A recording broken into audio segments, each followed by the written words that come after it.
In the morning when I rise, give me Jesus.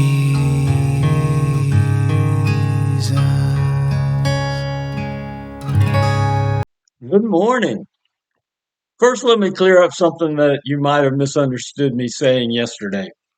I was not saying that you don't stand on truth. I was not saying that you don't correct errors.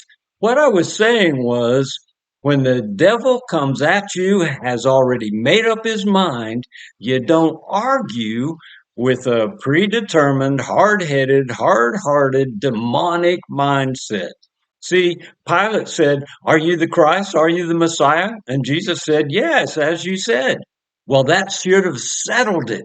But the religious people, those who were pushed by the devil, didn't like that answer. And so they threw accusations, and Jesus didn't say anything because you don't argue with that hard-hearted mindset that says, no, I'm right and you're wrong, no matter what the facts are. Okay, now, the other thing I said yesterday is that people are fickle. And we're going to see that today. I looked up fickle. It says changing frequently, especially regarding one's loyalties and affections. Well, that's exactly what happened. You remember, the people didn't do the right thing. Pilate didn't do the right thing. They had a criminal, a murderer, and they should have let the innocent man go. They should have let Jesus go, but no, they let this murderer go, Barabbas. See, that's not the right thing. And most fickle people don't do the right thing when the pressure's on. Well, today we're going to see what happened because these people changed their mind.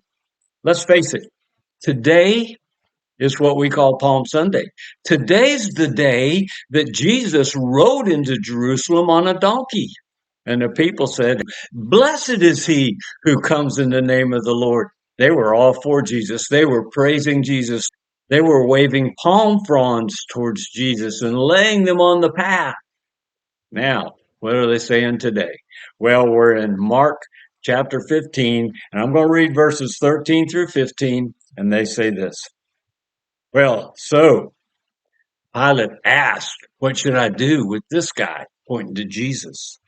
And they shouted back, "Crucify him."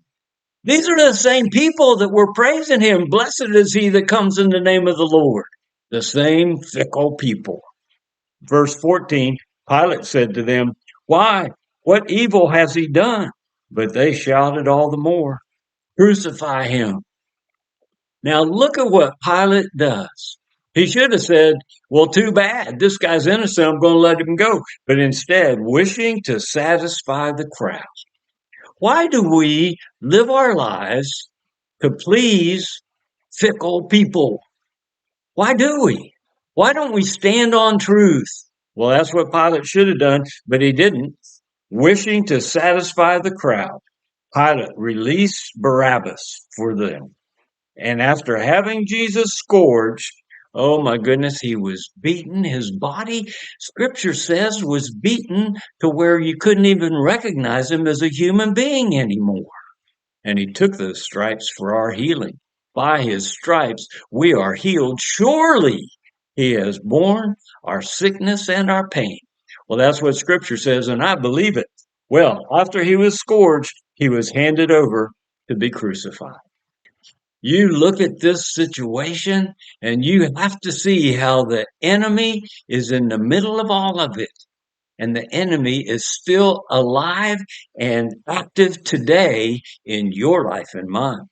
And so we need to do what we're encouraged to do by James: submit to God, receive his love, and resist the devil. Don't stand for the foolishness of a defeated devil. God bless you who walks like that.